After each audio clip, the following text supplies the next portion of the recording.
In the name of Allah, who is the most gracious and the most merciful. Myself Ikrata, I will teach you advanced accounting. Before moving towards the video, my humble request to everyone, kindly subscribe my channel, press the bell icon so you will get the new videos, and like my videos, comment on my videos and share my videos.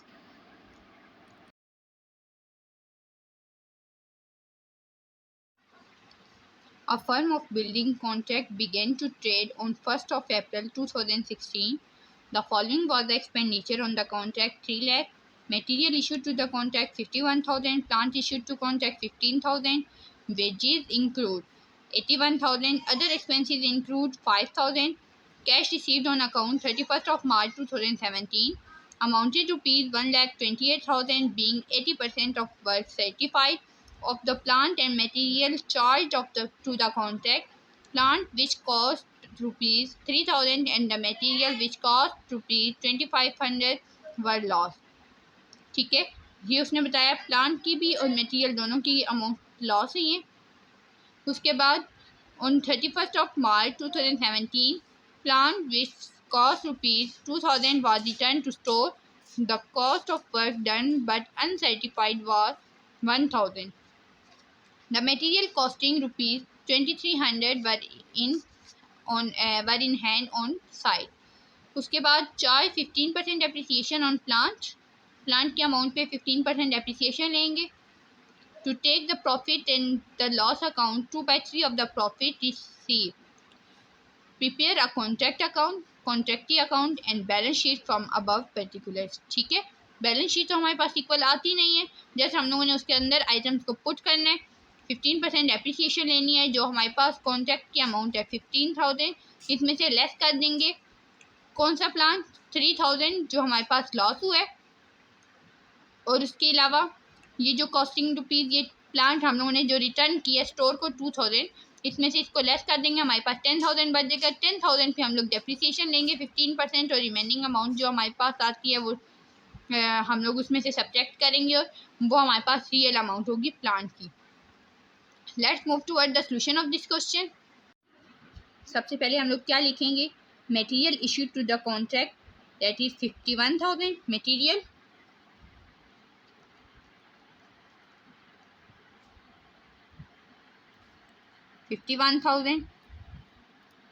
plant issued for contract that is 15,000,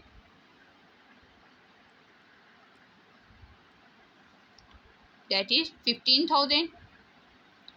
उसके बाद wages accrued that is 81,000.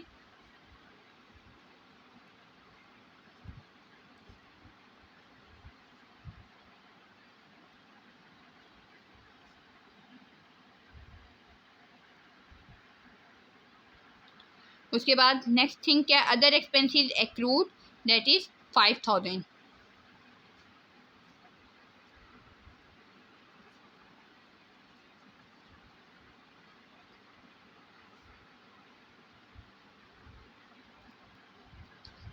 अच्छा आगे चलें. Cash received on account 31st of March 2017 to rupees 1,28,000 being 80% of work certified. ठीक है, work in progress का अगर हम लोग करना शुरू करें वो लिखेंगे इधर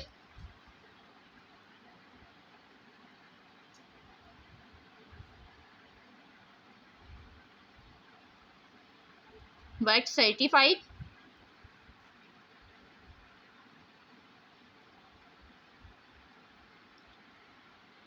क्या बोले 1,28,000. ये देखें 1,28,000 पे मल्टीप्लाई कर देंगे 100 डिवाइडेड बाई 80% है, हमारे पास आंसर क्या आता है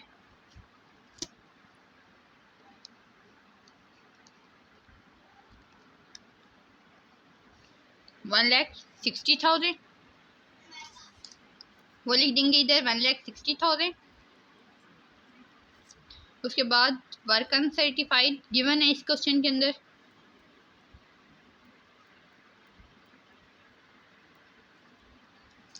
वर्क अनसर्टिफाइड कितना गिवन है, that is uncertified was 1,000 rupees 1,000. उसके बाद ऊपर चले जाएं, ये यहाँ पे क्वेश्चन छोड़ा था वर्क सर्टिफाइड का। Of the plant and material charge to the contract plant which cost ₹3000 and the material which cost ₹2500 were loss हुआ है। लॉस कितना हुआ है, किस किस चीज़ का हुआ है, मटेरियल का और प्लांट का। प्लांट का पहले लिखेंगे, प्लांट लॉस दैट इज 3000, इस साइड पे करके लिख लें 3000, और उसके बाद मटेरियल का loss 2500, material loss that is 2500, इन दोनों को ऐड करके आउटर कॉलम में लिख लेंगे दैट इज 5500। उसके बाद आगे उसने क्या बोला है, on 31 March 2017 plant which cost was 2000 was return to store. Plant को क्या कर दिया, रिटर्न कर दिए स्टोर पे। इसको हम लोग यहाँ पे लिख देंगे plant return to store.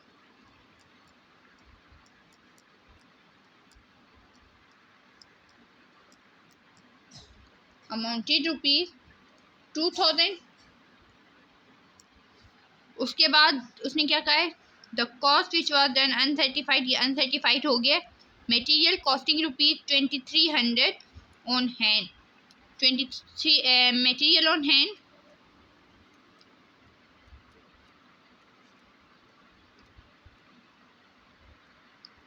That is 2300। 15% depreciation of plant, plant पे 15% डेप्रिसिएशन लेंगे।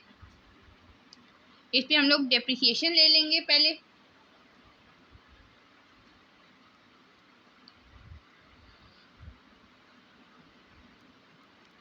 डेप्रिसिएशन लेंगे तो हमारे पास कितनी आती है 300, इसमें से इसको लेस करेंगे तो हमारे पास आउटर कॉलम में आ जाएगा 1700। उसके बाद 15 डेप्रिसिएशन हम लोगों ने इस पे भी लेनी है, जो हमारे पास प्लांट की रियल अमाउंट थी 15000। हम लोग यहाँ पे लिख देंगे प्लांट्स एट साइड, इसमें से लॉस की अमाउंट को माइनस करेंगे दैट इज 3000 को भी माइनस करेंगे, और plant return to the store इसको भी लेस करेंगे दैट इज 5000 माइनस कर देंगे 15000 में से, तो रिमेनिंग कितना बच जाता है हमारे पास 10,000 पे हम लोग डेप्रिसिएशन ले लेंगे 15%। इस पे डेप्रिसिएशन लेंगे तो हमारे पास आ जाता है 1500। 10,000 में से 1500 को माइनस कर देंगे तो हमारे पास आ जाता है 8500। नेक्स्ट, अब इन सब को कैलकुलेट करेंगे, ऐड करेंगे तो हमारे पास एक अमाउंट आएगी, इसको बैलेंस में लिख देंगे। इन सब को ऐड करें 1,79,000, इधर भी लिख देंगे 1,79,000। इसमें से इन सब को सब्ट्रैक्ट करेंगे तो हमारे पास एस्टिमेटेड प्रॉफिट आ जाएगा।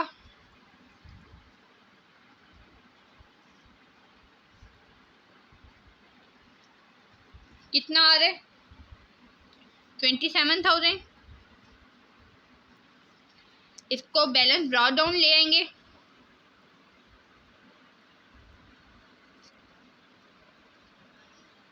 That is 27,000। जो 27,000 है ये हमारा यहीं पे यही बैलेंस रहेगा।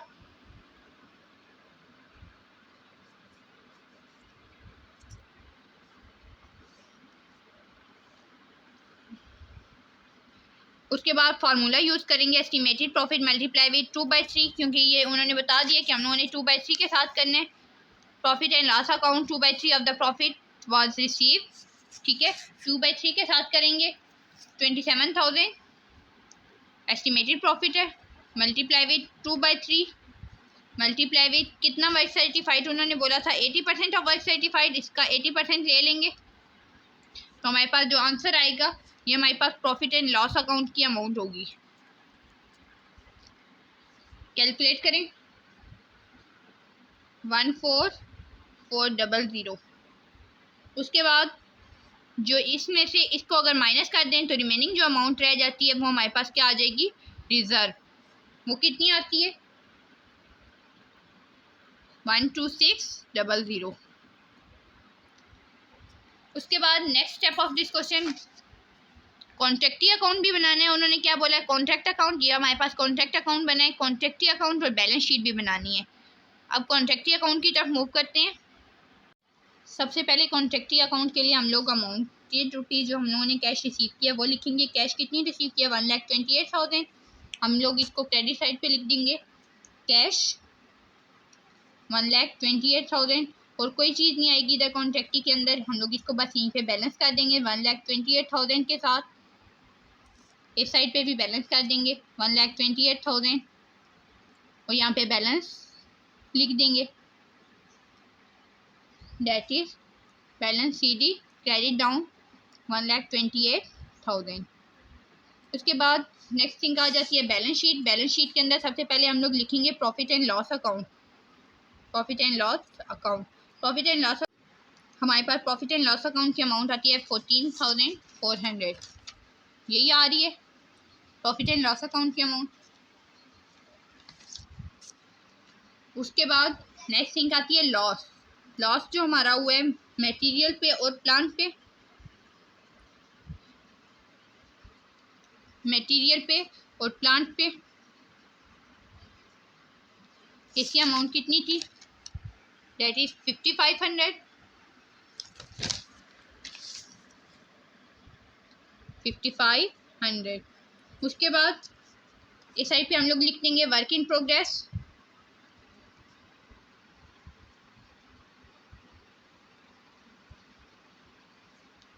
Work certified,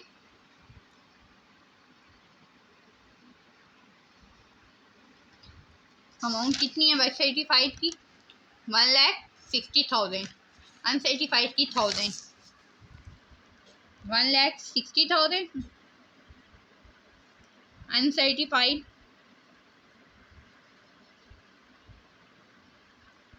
1,000। तो हमारे पास टोटल कितना बन जाता है, 161,000। यही अमाउंट बनती है। इसमें से लेस कर देंगे जो हमारे पास रिजर्व आए हैं। रिजर्व कितने आए थे, 12600, 12600। इसमें से इसको लेस करेंगे तो हमारे पास रिमेनिंग अमाउंट आती है 148,400। इसमें से लेस कर देंगे जो कैश रिसीव की है। कैश रिसीव कितनी की थी, 1,28,000। इसमें से इसको लेस करेंगे तो हम लोग इसको आउटर कॉलम में लिख देंगे इसकी रिमेनिंग अमाउंट, दैट इज 20400। उसके बाद जो हमारी डेप्रिसिएशन हुई है,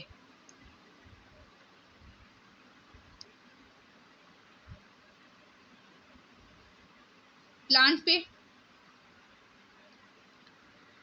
प्लांट में से लेस करेंगे डेप्रिसिएशन को तो हमारी अमाउंट आती है 10200।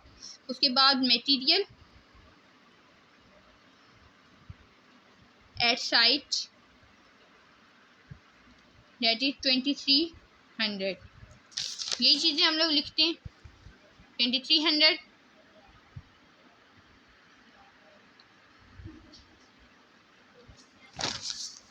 बस इसमें यही चीज़ आएंगी बैलेंस शीट के अंदर। अगर आपको कोई इशू है तो आप कमेंट सेक्शन में क्वेश्चन कर सकते हैं।